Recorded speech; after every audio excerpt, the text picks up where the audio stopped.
活力社區2026澳門競技障礙挑戰賽比賽注意事項。比賽日係喺5月31日嘅下午2點，上午9點將會開放場地俾參加者體驗各個關卡。中午12點半開始可以到現場檢錄同取物。2點起以分組形式進行比賽，初賽完成後隨即進行決賽。完成比賽之後，記得憑晶片腳環換領精美紀念品一份。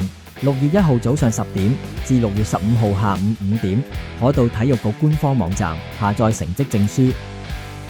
交通資訊：前往比賽場地嘅方式有好多種，乘坐公共交通工具可以參考以下路線，又或者自己揸車嘅參賽者可以將車輛停泊喺澳門東亞運動會體育館附近嘅泊車區。活動出入口設於澳門戶外表演區13號閘口，千祈唔好行錯啊！晶片腳環嘅佩戴方法：參賽者完成檢錄之後就會得到一個晶片，請妥善佩戴好，確保比賽過程中唔會遺失，否則無法計算成績。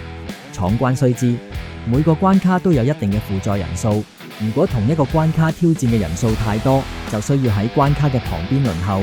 如果未能成功挑戰關卡嘅參賽者，每次要完成額外嘅體能任務30次，先可以繼續闖關。祝大家順利完成比賽，成功挑戰自我，突破極限。